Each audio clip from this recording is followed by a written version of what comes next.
Hello বন্ধুরা, আজকে একটি ডিনারের রেসিপি নিয়ে চলে এসেছি। রাতে যদি ডিনারে এইরকম একটি রেসিপি থাকে তাহলে মোটামুটি 8-10টা রুটি একেবারেই শেষ হয়ে যাবে। মুখরোচক এবং মজাদার এই রেসিপিটা চলো তাহলে আজকে দেখে নিই যে কী ভাবে এবং কী উপকরণ দিয়ে আমি এই রেসিপিটা আজকে বানাচ্ছি। প্রথমে দুটো পেঁয়াজকে আমি কুচিয়ে নিয়েছি, পাশাপাশি কিছুটা রসুন কুচি, কাঁচা লঙ্কা কুচি আর টমেটো কুচি। টমেটোটা এখানে একটু আমি বেশি পরিমাণেই লাগবে, আর হচ্ছে কিছুটা ক্যাপসিকাম কুচি। এইবারে একটি প্যান বসিয়ে, রান্নাটা আমি প্যানেই করব, তোমরা চাইলে কড়াই করতে পারো, তবে প্যানে ভালো হয়। প্যানে 2 থেকে 3 টেবিল স্পুন আমি সর্ষের তেল দিয়েছি। এবার সর্ষের তেলটা গরম হলে তাতে কেটে রাখা কুচনো ওই রসুনগুলি দিয়ে ভালো করে হালকা মতন একটু ভেজে নেব। রসুনগুলো মোটামুটি হালকা ভাজা হয়ে এলে তার ভেতরে কেটে রাখা পেঁয়াজের টুকরোগুলো দিয়ে দেব।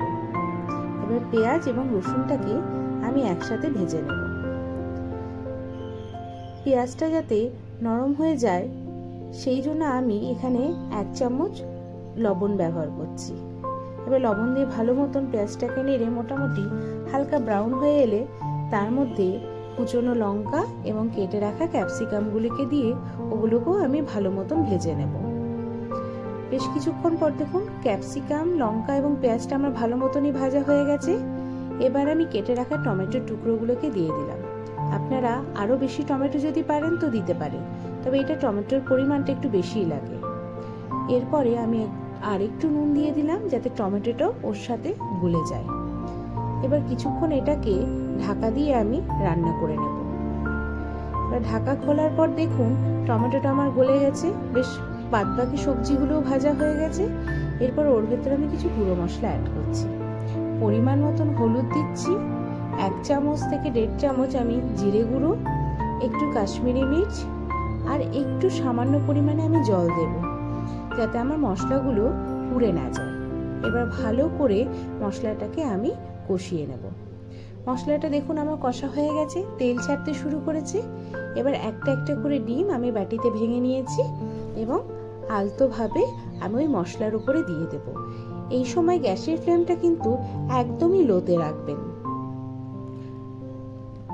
এবার সব ডিমগুলো দেয়া হয়ে গেলে ওর ডিমগুলোর ওপরে আমি একটু করে লবণ ছিটিয়ে দিচ্ছি। তারপরে আমি একটা ঢাকা দিয়ে এটাকে মিডিয়াম টু লো ফ্লেমে প্রায় 2 থেকে 3 মিনিট রেখে দেব। দেখুন আমাদের জিনিসটা কি সুন্দরভাবে হয়ে গেছে, ওপরের ডিমটাও কত সুন্দরভাবে সেদ্ধ হয়ে গেছে। এবার একটু ধনেপাতা কুচি আমি ওর ওপরে গার্নিশের জন্য ছড়িয়ে দিলাম। ব্যাস হয়ে গেল আজকে আমাদের রাত্রে ডিনার স্পেশাল সাকসুকা। আমরা বাংলাতে এটা ডিমের পোচও বলতে পারি, মশলা মাখা পোচ, কিন্তু আমরা এই রেসিপিটা সাকসুকা বলেই জানি। ভিডিওটি ভালো লেগে থাকলে অবশ্যই একটা লাইক করে দেবে আর আমার চ্যানেলটিকে সাবস্ক্রাইব করে দেবে। ধন্যবাদ।